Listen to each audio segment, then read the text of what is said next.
சிற்றம்பலும் தில்லையம்பலும் தென்னாளுடைய சிவனே போற்றி, எந்நாட்டவர்க்கும் இறைவா போற்றி. கைலாய பரம்பரை சிவஞான போத நெறி காட்டும் என்னை பயில்வாய்மை மெய்கண்டான் சந்ததிக்கோர் மெய்ஞான பானுவாகி குயிலாரும் பொழில் திருவாவடுதுறைவாள் குரு நம சிவாய தேவன் சைலாது மரபுடையோன் திருமரபு நீடூடி தலைக்கமாதோ. இல்லாமல்ல பெருமானுடைய பேரொரு கருணையினாலே இரண்டாவது நூற்பா நிறைவு செய்து இப்பொழுது மூன்றாவது நூற்பாக்குள்ளே நாம் நுழைய இருக்கின்றோம். இரண்டாவது நூற்பாவிலே இறைவன் தன் சக்தியோடு இயந்து நின்று உயிர்களை அவற்றின் வினைக்கு ஏற்ப செயல்படுத்துவான். அவ்வாறு செயல்படுத்தும் உயிர் என்பதுதான் எது?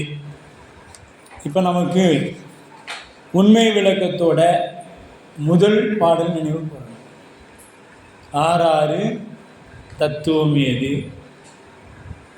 ஆணவம் ஏது, மாறாக நான் ஏது, நீ ஏது, நாதன் ஐந்தெழுத்து ஏது, இப்படிங்கிற அந்த முதல் பாடல் நமக்கு நினைவு வரணும்.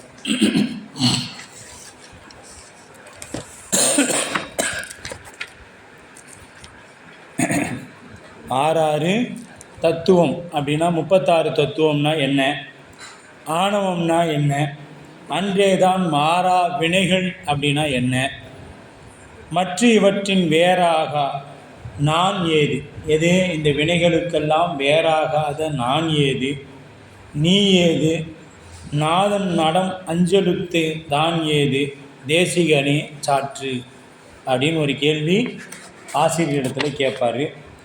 உள்ளபடி இத்தை உரைக்க கேள், தனக்கு வள்ளல் அருளால் அன்று வாய்மலர்ந்த தெல்லிய சீர் ஆகமங்கள் சொன்ன அடைவில் ஆனந்த போக நிகழ் புதல்வா உற்று.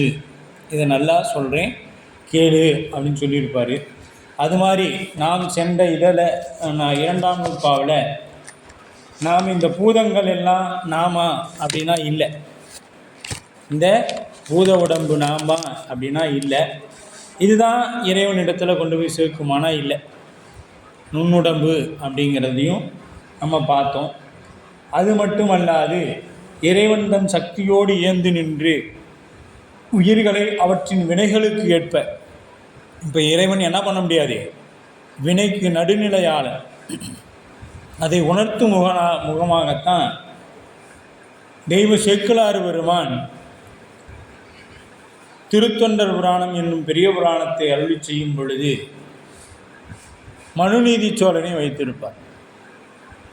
ஏன் அப்படின்னு பார்த்தீங்கன்னா, யாராக இருந்தாலும் நியதி என்பது ஒன்றாக இருக்க வேண்டும் என்பது, அதுக்கு மாற்று கருத்துங்கிறது இருக்கக்கூடாது, இறைவன் அப்படிப்பட்டவன் என்பதை அந்த பசு அப்படிங்கிறது போயிட்டு நாம் என்ன ஆகிடுவோம், பசு தானே, ஒரு வருடம் போனால் மீண்டும் ஒரு பசுமாடு வந்துடப்போகுது, கண்ணுக்குட்டி வந்துடப்போகுதுன்னு சொல்லுவோம். அதற்கு பரிகாரமாக ஒரு 10 கண்ணுக்குட்டி வாங்கி நம்ம பயன்படுத்திக்கலாம் அப்படின்னு சொல்லுவோம்.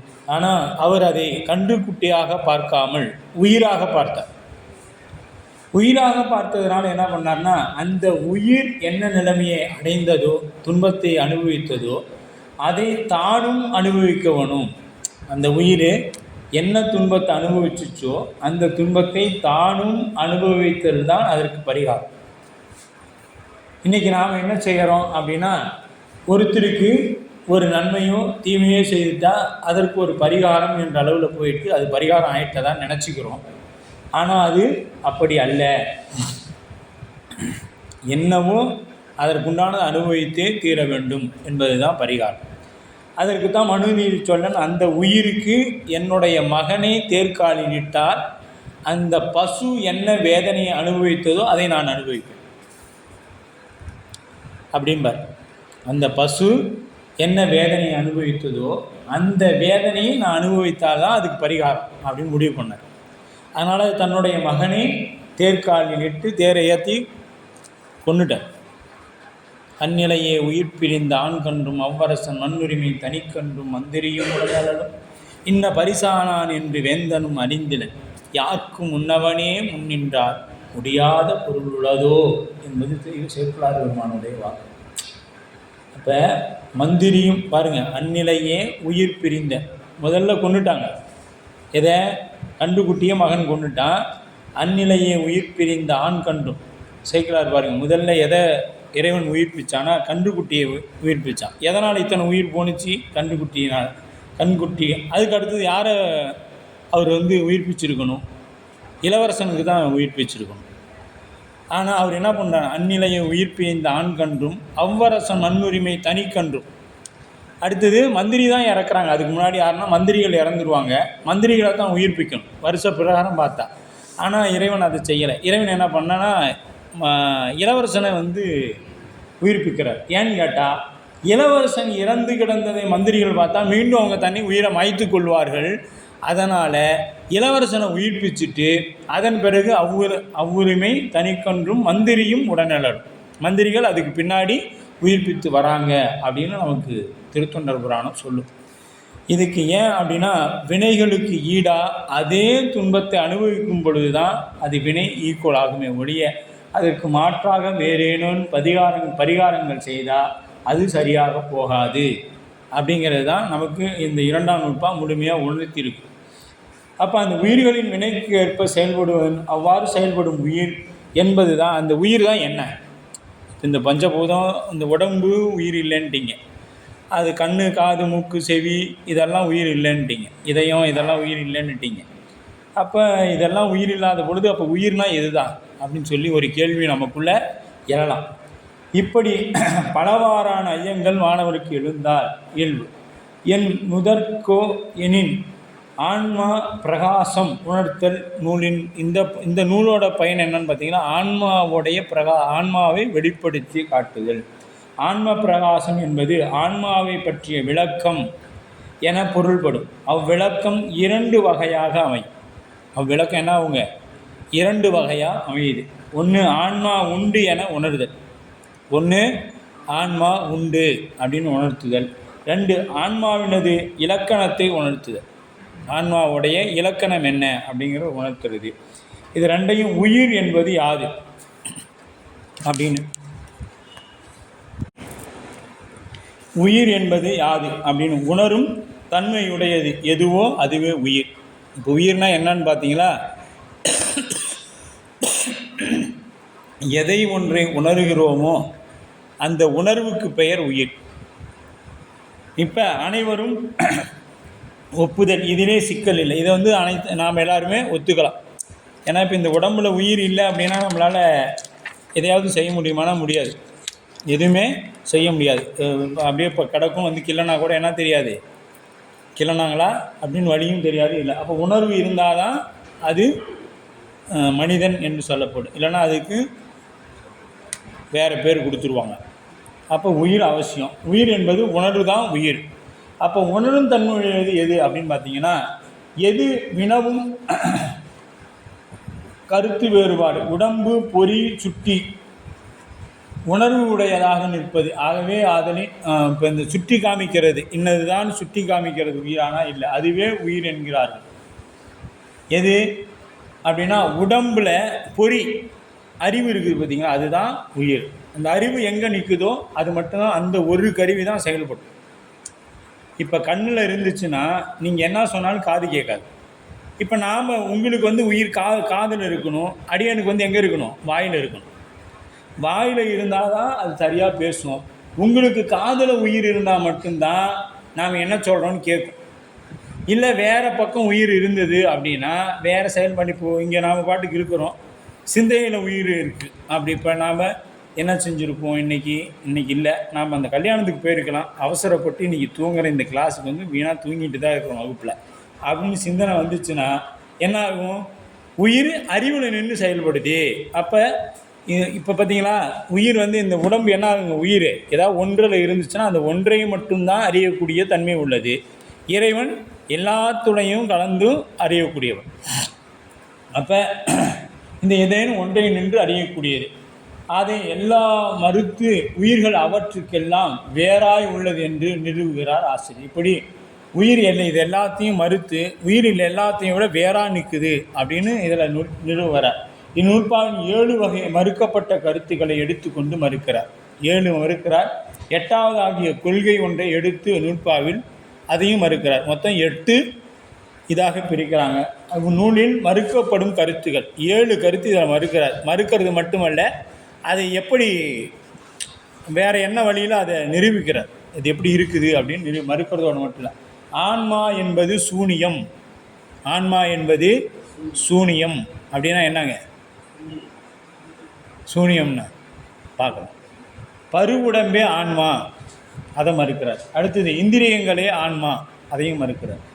சூக்கும தேகமே ஆன்மா, அதையும் மறுக்கிறார். பிராணவாயுவே ஆன்மா, அதை இந்த மூச்சு தான் ஆன்மாவா இல்லை, அதையும் மறுக்கிறார். பிரம்மமே ஆன்மா, அதையும் மறுக்கிறார். அனைத்தும் கூடிய தொகுதியே ஆன்மா அப்படின்னா அதையும் மறுக்கிறார். தொகுதினா என்னங்க, இந்த உலகம் எப்படிப்பட்டது, தொகுதிகளால் ஆனது. தொகுதிகளால் ஆனது தான் இந்த உடம்பு, தொகுதிகளால் ஆனது. உடம்பும் தொகுதிகளால் ஆனது. உளது இலது என்றலின் பாருங்கள், முதல் நூற்பா பசு உண்மை. உளது இலது என்றலின் எனது உடல் என்றலின் ஐம்புலன் ஒடுக்கம் அறிதலின் கண்படில் உண்டி வினை இன்மையின் உணர்த்த உணர்தலின் மாயா இயந்திர தனுவினில் ஆன்மா. நாம் என்ன பண்ணோம்னா 12 சூத்திரத்தையும் சூன்யான போதத்தில் இருக்கிற 12 நூற்பாவையும் மனனமாக வச்சுருக்கணும். அவன் அவள் அது எனும் தொற்றிய திதியே ஒடுங்கிய மலத்துலதாம் தொடங்கி செம்மலர்ந்தால் சேரலொட்டா வரைக்கும் மனனமாக வச்சுருக்கணும். வாய்ப்பு இருக்கும் பொழுது எப்படி திருவாசகம் முற்றுவதல் செய்கிறோமோ அதுபோல் சாத்திர நூல்களை எல்லாம் இந்த 14 நூலும் ஒன்றா போட்டிருக்கிறாங்க. இதையெல்லாம் வாங்கி வைத்து என்ன பண்ணணும், முற்றுவதல் செய்யணும். முற்றுவதல் மூலம் படிக்க படிக்க தான் நமக்கு என்ன ஆகுங்க, விளங்க பெருமை ஒழிய விளக்கத்தை கேட்பதனால விளக்கம் பெறாது. மூலம் படிக்கும் பொழுது கொண்டு கூட்டி படித்தல் முறையில் முன்ன பின்ன சேர்த்து படித்தோங்கன்னா அதிலேயே பொருள் நமக்கு விளங்கிடும் அப்படின்னு சொல்லப்படும். அப்போ இந்த 7ஐயும் மறுக்கிறார். இலது என்றலின் இப்போ ஆன்மா என்பதொன்று இல்லை என்று கூறும்போது அங்கனம் ஆராய்ந்து கூறும் அறிவு ஒன்று இருத்தலின். இப்போ எதை வச்சு நீ ஆன்மா இல்லைன்னு எப்படி இப்போ சொல்கிறோம், படியேன்னு பேசுகிறேன், ஆன்மா இல்லை அப்படின்னு எப்படி எது சொல்லுது, இல்லைன்னு எது சொல்லுது? அப்போ ஆன்மா உளது, அப்போ ஆன்மா இருக்குதுன்னு சொல்லுது. அப்போ அறிவே ஆன்மாவாம், ஆதலின் ஆன்மா சூனியம் ஆகாது, அதனின் வேறாய் உளதாம். சூனியம் என்பது மறுக்கப்பட்டது. இது சூனியவாத அவங்களுடைய கொள்கையை மறுக்கிறார். ஆன்மா உள்ளது, சூனியம்னா இல்லைன்னு அர்த்தம் ஆச்சுங்களா. அப்போ ஆன்மா இருக்குது அப்படின்னு நிறுவுறாரு. எனது உடல் என்றலின் உடம்பை நான் உடம்பு என வழங்காமல் எனது உடம்பு என வேறாக குறிக்கின்ற வழக்கத்தினால். இப்போ இது இது இது யாரோடதுன்னு கேட்குறேன். இது இப்போ யாரோடதுன்னு கேட்டால் நீங்கள் என்ன சொல்லுங்க, என்னோடது அப்படின்னா இது என்னாச்சு, உங்களுக்கு பயன்பாட்டுக்குரிய பொருளே ஒழிய இதுதான் நீங்கள் இல்லை.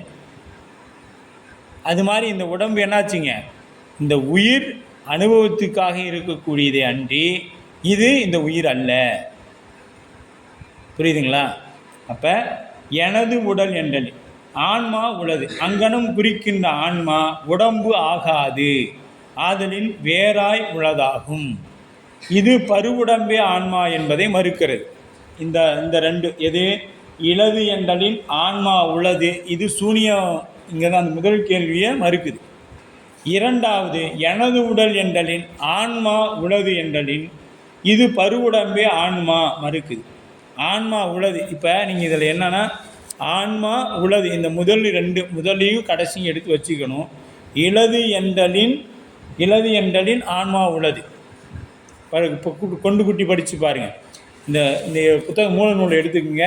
83ஆம் பக்கம்.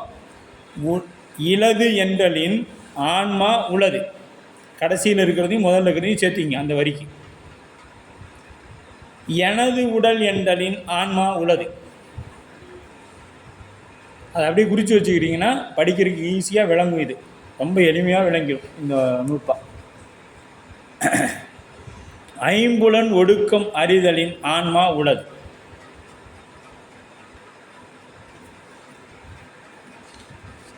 ஐம்புலம் அறிதலின் ஐம்புலன்களுக்கு வேறாய் ஒரு பொருள் இருந்து ஐம்பொறிகளையும் கருவிகளாக கொண்டு ஓசை முதலிய 5 புலன்களையும் அறிந்து வருதல், அவ்வாறு அறிகின்ற அதுவே ஆன்மாவாம். இல்லைன்னா அதுவும் இல்லை, அது இந்திரியங்களே ஆன்மா என்பதை மறுத்தும். அடுத்தது ஒடுக்கம் அறிதலின் ஆன்மா உள்ளது. ஒடுக்கம் அறிதலின் ஆன்மா உள்ளது. இந்த ஆன்மா உள்ளதுங்கிறது அந்த 2 கமாக்குறிக்கு இடையில போட்டுக்கணும். நீங்கள் போட்டுட்டிங்கன்னா எளிமையாக விளங்கும்.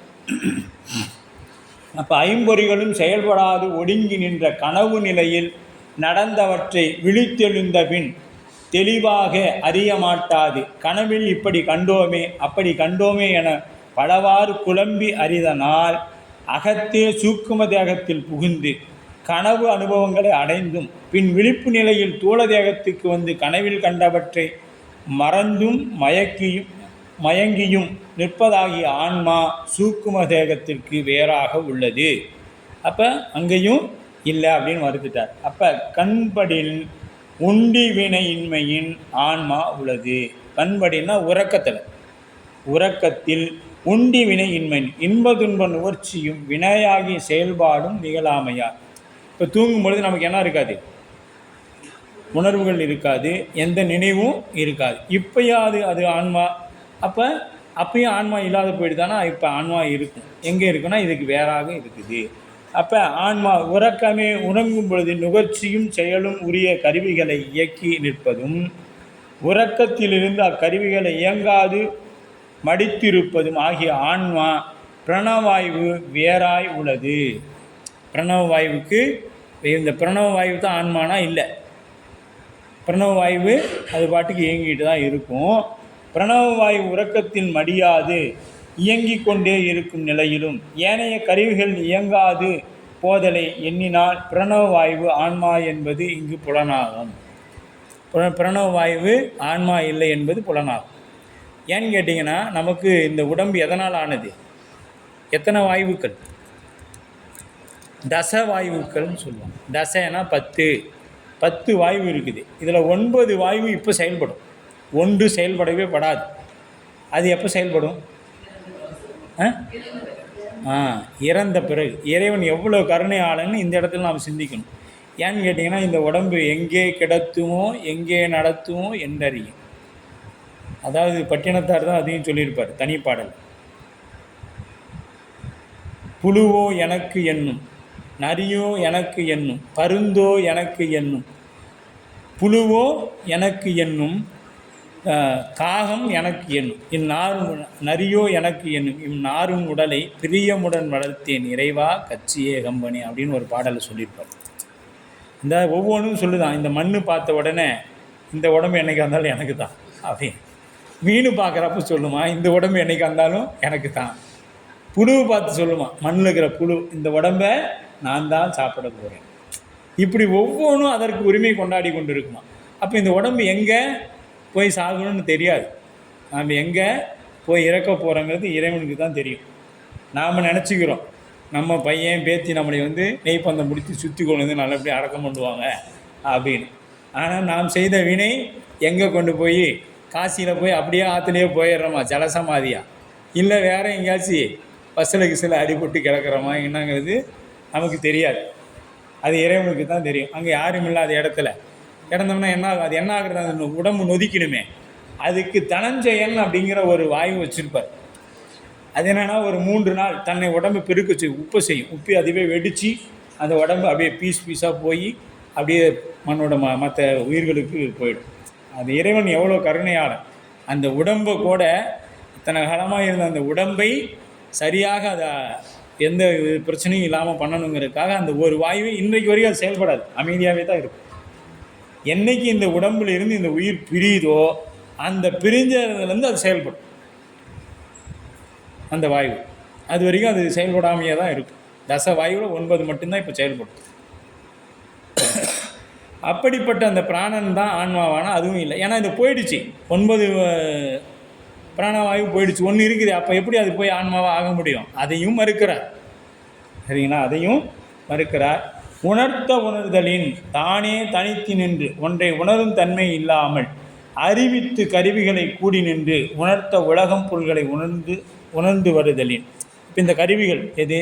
கண், காது, மூக்கு, அகக்கருவி இருக்குது, மனம், வாக்கு, காயம், இதெல்லாம் இதுதான். அப்போ ஆன்மா உள்ளது. அங்கனம் அறிதலன்றி அறிய மாட்ட ஆன்மா தானே அறியும் பேரறிவை பொருளாகிய பிரம்மத்தின் வேறாய் உள்ளதா அப்படின்னா, இது பரப்பொருளாகிய பிரம்மமே ஆன்மா என்பதை மறுக்குது. பரப்பொருளாகிய பிரம்மமே ஆன்மாவானா இல்லை, அதுவும் இல்லை அப்படின்னு மறுத்துரு. இப்போ எத்தனை மறுத்துக்கிட்டே வந்தாச்சு. இப்போ அடுத்து 8வது, மாயா இயந்திர தனுவினில் ஆன்மா உள்ளது. இது என்ன சொல்கிறார்? இது கருவி கூட்டங்கள் ஆகிய சமூகமே ஆன்மா என்பதை மறுக்கு. எப்படி? அனைத்து கருவிகளும் கூடிய கூட்டம் உடம்பு என பெயர் பெறுதல் இன்றி ஆன்மா என பெயர் பெறுதல் இல்லை. இதுக்கு என்ன பேருங்க? உடம்புன்னு தான் பேரே ஒழிய ஆன்மான்னு பேரானா இல்லை. மாயா கருவியாகிய அக்கருவிகள் கட்டு அழைக்கப்பட்ட எந்திரம் போன்றுள்ளது உடம்பு. இந்த உடம்பில் ஒவ்வொரும் தனித்தனி ஸ்பாட்ஸ். இப்போ எப்படி காரு அல்லது பைக்கில் அந்த சக்கரம் தனியாக இருக்கும், பல்லு சக்கரம் தனியாக இருக்கும், உள்ளார ஓடக்கூடிய இயந்திரத்தில் பிஸ்டன் தனியாக இருக்கும், இப்போ ஒயர் தனியாக இருக்கும், இப்படி தனித்தனியாக இயங்கும். இதெல்லாம் சேர்ந்த ஒரு கலவை தான் அந்த இயந்திரம். அதுபோல் நமக்குள்ளே இருக்கக்கூடிய இந்த உடம்புக்குள்ளே இருக்கக்கூடிய தனித்தனி வேறுபட்ட கருவிகள் தான் ஒன்று சேர்ந்து ஒரு தொகுப்பு தான் உடம்பு. எப்படி இந்த உலகம் மண், நீர், காற்று இந்த பஞ்சபூதங்களின் தொகுப்பாக இருக்கின்றோம். பல துகள்கள் நம்ம விஞ்ஞானிகள் என்ன சொல்கிறாங்க அப்படின்னா, சூரியன்லேருந்து வெடிக்கும் பொழுது பல துகள்கள் எல்லாம் ஒன்று சேர்ந்து அது குளிர்ச்சி அடைந்த பொழுது தான் இந்த பூமி உருவானதா சொல்லப்படுது. அதுபோல் இது உலகம் என்பது ஒரு வகையான தொகுப்பு. அதுபோல் இந்த பூமி மாதிரி இன்னும் பல வகையான பூமிகளும் சூரியனும் சந்திரனும் இருக்குது. அது நம்ம கண்ணுக்கு தெரியல, அவ்வளோதான். 224 புவனங்கள். நாம் யாரும் அண்டங்கள் 1008 அண்டங்கள் இதெல்லாம் சும்மா சொல்லிட்டு போகலை, எல்லாமே இருக்குது. நம்மகிட்ட அந்த அளவுக்கு கண்டுபிடிக்கிற தொலைநோக்கிகள் இல்லை. என்ன இல்லை? தொலைநோக்கிகள் இல்லை. அது இருந்தால் நாம் அதை கண்டுபிடிச்சிடலாம் அப்படின்னு சொல்லப்படுது.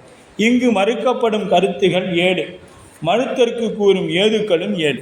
இப்போ கருத்துக்களும் 7, ஏதுக்களும் 7. மேற்கோள் ஒன்றாயினும் மறுக்கப்படும் கருத்துகள் 7 அவற்றை மறுத்தலுக்கு கூறும் ஏதுக்கள் 7.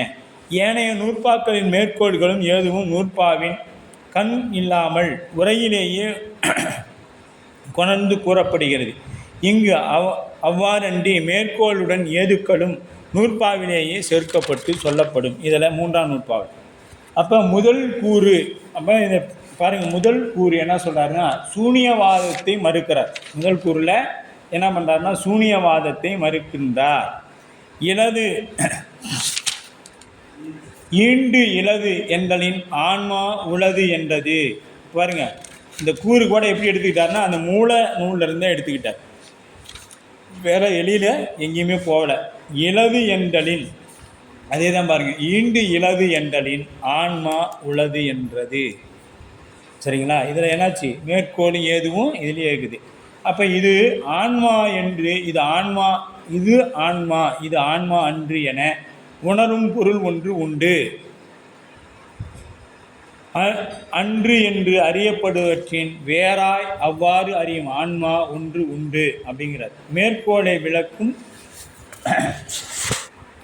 ஈண்டு இலது என்றலின் ஆன்மா உளது என்றது. எவ்வாறு அணையும்? அன்று அன்று என விட்டு ஆன்மா இலது என நிற்பது உளதாயின் அதுவே ஆன்மாவாம் என்றது. இப்போ இந்த இல்லேன்னு சொல்கிறீல, அதுதான் நீன்ட்டார். மெய்கண்டார் என்ன பண்ணிட்டாரு? அவர் கூப்பிட்டார், யார்? சூனியவாதிகளை கூப்பிட்டார். இப்போ ஆன்மாங்கிறது இலது என்றது, ஆன்மா இல்லைன்னு சொல்கிறீல, அதுதான் நீ போ அப்படின்ட்டார். அதுதான் நீ, அதுதான்ப்பா ஆன்மா. ஆன்மா இல்லைன்னு சொல்லுது இல்லை, அதுதான் ஆன்மா அப்படின்ட்டார். அப்போ சூனியமா வாதம் கூறுவோர் பொறி, மனம் முதலியவற்றை ஒன்றாக சுட்டி இது ஆன்மாவா இது ஆன்மாவா என வினவி இவற்றில் ஒன்றும் ஆன்மா ஆகாமையில் ஆன்மா இல்லை என்பதை முடிவு என்பார். இப்போ சூனியவாதிகள் ஒவ்வொன்றா கழிச்சிக்கிட்டே வராங்க, இது இல்லை இது இல்லை இது இல்லைன்னு கழிச்சிட்டு வராங்க. ஆன்மா இலது எனும் வழக்குறையே ஆன்மா உளது என்பதை உணர்த்தும் என்கிறார். இப்போ இல்லைன்னு நீ சொல்கிற பற்றியா, அதுதான்பா ஆன்மா அப்படின்ட்டார் மெய்கண்டார். எவ்வாறு எனில் உடம்பு பொறி முதலியவற்றை எடுத்து ஆராய்ந்து இது ஆன்மா அன்று என ஒவ்வொன்றாக கழித்து ஓர் அறிவு உள்ளதோ அன்றோ அவ்வறிவே ஆன்மாவாம் என நிரூபுகிறார். இந்த இல்லே இல்லைன்னு நீ சொல்லிட்டு வரையில்ல, அந்த இல்லேன்னு சொல்லது தான் ஆன்மா அப்படின்னுட்டார். அவர்கள் கூறும் வழக்குறையை கொண்டு அவரை மறுத்துள்ள திறம் எண்ணி வியக்கத்தக்கதாகும். அவர்கள் சொன்ன வழியிலேயே போய் எப்பொழுதுமே எதிரி என்ன ஆயுதத்தை கையில் எடுக்கிறானோ அதே ஆயுதத்தை தான் நாம் கையில் எடுக்கணும்னு சொல்லுவாங்க.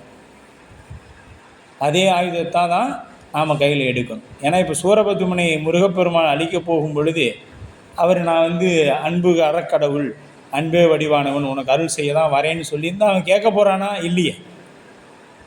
பல முறை தூது அனுப்பினார், கேட்டபாடு இல்லை.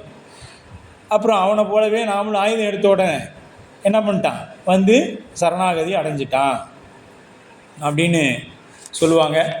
நமது தமிழ் ஈழத்திற்காக தன்னுடைய 3 தலைமுறைகளை இருந்த மேதகு பிரபாகரன் அவர்களும், ஏன்னா அப்படின்னு சொல்கிறேன்னா எனக்கு அவரை ரொம்ப பிடிக்கும். நாமெல்லாம் நம்ம மொழிக்காக ஒரு அதிகபட்சம் ஒரு 1000 ரூபா செலவு பண்ணணும். ஆனால் தன்னுடைய 3 தலைமுறை தாய் தந்தை தன்னுடைய மகன் வரைக்கும் கொடுத்தவர். அதை கொடுத்தாருன்னா அவர் சொன்ன ஒரு வார்த்தை, எதிரி அவர் அமைதியாக போராடி பார்த்தார். தன்னுடைய கல்லூரி வாழ்க்கையின் பொழுது அமைதியாக போராடி பார்த்தார். அந்த போராட்டம் அவரால் சமாளிக்க முடியல. அப்போ சொல்கிறார், எதிரி என்ன ஆயுதத்தை எடுத்தானோ அதே ஆயுதத்தை நாம் எடுத்தால்தான் அவனை வெல்ல முடியும் என்று உலகத்திலேயே யாராலும் இன்று வரை இந்த உலகம் உள்ளவருக்கும் அவரை நாம் சொல்லலாம். அந்த அளவுக்கு தமிழனுக்காக தன்னுடைய குடும்பத்தையே தியாகம் செய்த பெருந்தகை மேதகு பிரபாகரன். அந்த மாதிரி அவர் தான் சொல்வார், எதிரி என்ன ஆயுதத்தை எடுத்தானோ அதைவே நாம் எடுத்தால் தான் அவனை வெல்ல முடியும் அப்படின்னு வென்றும் காமித்தார். இன்றளவும் வென்று காமித்தார். அதை நாம் அவர் இல்லைங்கிறதுக்காக, அதாவது அந்த பூத உடம்பு இல்லைங்கிறதுக்காக நாம் அதை மறுக்க முடியாது. நம்முடைய நாம் தமிழ்நாட்டில் இருக்கிறோம், அதோட வலியும் வேதனையும் தெரியல. பல லட்சம் பேர் உயிரை கொடுத்தாங்க. அதில் அவர் தன்னுடைய 3 தலைமுறையும் தன்னுடைய குடும்பத்தையும் கடைசி நேரங்களில் கூட நாட்டை விட்டு வெளியே போகாமல் அந்த மண்ணிலேயே தன்னுடைய உடம்பை கொடுத்ததாக நமக்கு சொல்லப்படுது.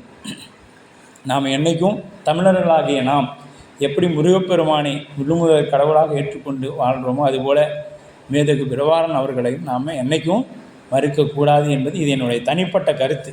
பாடத்தை விட்டு வெளியே வந்துட்டோம். ஏன்னா அந்த எதை கொண்டு மறுக்கிறாரோ மெய்கண்ட தேவநாயனார், இது அப்படியே நம்ம அவர் எடுத்து கையாண்டார் அப்படிங்கிறத அந்த இடத்துல வந்துட்டோம். மன்னிக்கணும். திருச்சிட்டம்பலம். மேதகு ஏனையும் அன்று சூனியவாதம் கூறுவோர் பொறி மனம் இது ஆன்மாவா என வினவி இவற்றுள் ஒன்றும் ஆன்மா ஆகாது, ஆன்மா இல்லை என்பதை முடிவு கூறும். அவருடைய வழியிலேயே சென்று அவர்களை மறுத்தும் வியப்புக்குரியதாக மெய்கண்ட தேவநாயனார் செய்து காட்டியிருப்பார். எடுத்துக்காட்டு, அதில் அன்று அன்று என நின்று அணைந்து விட்டு அஞ்செழுத்தாய் நின்று ஒன்று உள்ளது அதுவே நீ அணைந்தும் நின்று இன்று தர்ப்பணம்போல் கட்டலால் சார் மாயை நீ அல்லை தற்பரமும் அல்லை தனி. பாருங்க, உடம்பு பொறி மனம் முதலிய அனைத்தும் இது நான் அன்று. எது? உடம்பு பொறி மனம் முதலிய இந்த சொல்கிறோம் இல்லையா, 36 கருவிகளும் நான் அன்று.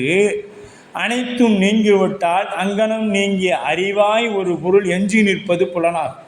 இப்படி ஒவ்வொன்றா கழிச்சிக்கிட்டே வந்தாங்கன்னா இல்லை இல்லை இல்லைன்னு ஒன்று நிற்குமா. அது 5 எழுத்து வடிவாய் அனைத்தையும் அறிந்து வருவது. 5 எழுத்தின் வடிவாய் அனைத்தையும் அணைந்துவது புலனாகின்ற அந்த அறிவே நீ என உணர்வாயாக. அதுவே நீ சூனியம் ஆகவே நீ என்ன ஆகாது, சூனியம் ஆகாய், இல்பொருள் இல்லை, நீ என்றைக்கும் உள்பொருள் தான் அப்படின்றார். இந்த உடம்பு மாயையின் காரியங்களாகியது மாயையின் துணைகளினால் அறிவு விளங்க பெற்று வரும். நீ ஒரு துணையும் வேண்டாது தானே எல்லாவற்றையும் அறிவானாய் அந்த மாயைக்கு அப்பாற்பட்டு சிவனும் ஆக மாட்டாய். நீ இந்த பொருளும் ஆக மாட்ட, தானே உணரக்கூடிய மாயைக்கு அப்பாற்பட்டு இருக்கக்கூடிய சிவனாகவும் மாட்டாய் அப்படிங்குது. அவ்விரண்டும் இல்லையாயின் யான் யாது? அடுத்த கேள்வி, இப்போ ரெண்டுமே இல்லைன்ட்டா நான் தான் யார் அப்படின்னா, எனில் பதியாகிய சிவத்திற்கும் பாசமாகிய மாயா காரியங்களுக்கும் வேறாய் உள்ள தனி ஒரு பொருள் ஆன்மா. எதுங்க? பதியாகிய சிவத்திற்கும் பாசமாகிய மாயா காரியங்களுக்கும் வேறாய் இருக்கக்கூடியது ஆன்மா. இப்போ புரிஞ்சிருச்சா? நமக்கு புரிஞ்சிருக்கணும். அனைத்தும் நின்று பாருங்க. இப்போ அனைத்தும் நின்று அப்படின்னா உடம்பு பொறி மனம் முதலிய அனைத்தும் அது தானாகவே நின்று அன்று அன்று என்று விட்டு பின்பு ஒவ்வொன்றாக இது நான் அன்று என்று கண்டு அவற்றினின்று நீங்கி பின்னும் இது நான் இல்லை, இந்த கண்ணு நான் இல்லை, காது நான் இல்லை, மூக்கு நான் இல்லை, வாயு நான் இல்லை, மனம் நான் இல்லை, சித்தம் நான் இல்லை, புத்தி நான் இல்லை, இப்படி ஒவ்வொன்றாக நான் இல்லை நான் இல்லை நான் இல்லைன்னு சொல்லிகிட்டே வந்தோம்னா அந்த இல்லைன்னு ஒன்று சொல்லிகிட்டு இருக்கும் பார்த்தீங்களா, அதுதான் நீயின்றார். அஞ்செழுத்தாய் அன்று அன்று என்று அஞ்செழுத்தாய் நின்று ஒன்று உள்ளது சூக்கும பஞ்சாக்கரம் எனப்படும்.